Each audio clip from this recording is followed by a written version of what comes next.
Actually, there is a lot of misinformation about whether there are trade-offs between providing universal access to modern energy and climate change. And in fact, there's a lot of literature now that shows that in terms of scenarios, looking till 2030 or 2050, there's really no significant trade-off between providing universal access to modern energy and climate mitigation.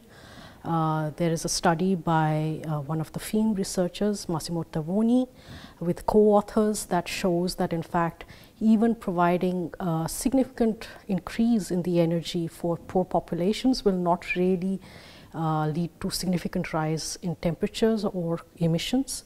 Work that I have done myself also has shown that providing universal access to modern energy, both complete rural electrification as well as access to modern fuels for cooking or modern stoves for cooking will not in fact have a significant impact on climate change.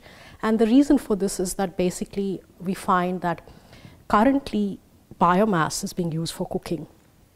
People think that there are no emissions associated with this biomass, but this is incorrect because in fact there are non-CO2 greenhouse gases like methane and carbon monoxide that are emitted. And if the biomass is not being renewably harvested, then of course there is CO2 associated with it as well. And also because biomass is so inefficiently combusted currently in the current modern cooking, current cooking practices, then shifting away from biomass in fact leads to a big efficiency gain because you're substituting a large amount of inefficient biomass with a very small amount of gas or whatever other fuel, modern fuel is being used for cooking. Actually, globally, the amount that is required financially for achieving universal modern energy access is very small. We know that it's less than 5% of the global energy sector investments that are taking place today. But of course, for certain countries, and particularly for the countries that face the biggest challenge in providing modern energy access, this is a significant sum. So, in fact, there will be a need for providing some form of financing either through climate funds or development funds for these countries to help them achieve the universal access goal. Furthermore, within these countries, there's also a need for coming up with innovative financing mechanisms because for the poorest populations, modern energy will not be affordable. So there is a need for targeted subsidies or targeted financing.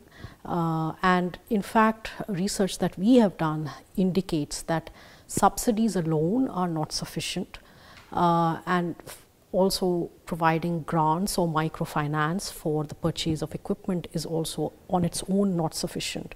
But when you combine targeted subsidies with microfinance possibilities or grants for the purchase of new stoves or new equipment, then the combination of these two policies is quite successful in getting people to shift to modern fuels and modern energy services. We know that all the goals and all the challenges are interconnected because we don't live in a world where, you know, when you do something with biomass, it doesn't affect land or it doesn't affect forests, or everything is interconnected, and therefore taking into account these synergies and trade-offs is extremely important. And I think the political discussions right now are also defining the goals in terms of nexus goals. And this is very important because in fact, when you achieve a universal access to modern energy goal, it has implications for climate, it has implications for renewable sources of energy, for efficiency, for all kinds of aspects of human welfare, and, you know, of course, environmental aspects as well. So therefore, it's important to really have goals defined also that are aware and are cognizant of the fact that there are these interlinkages.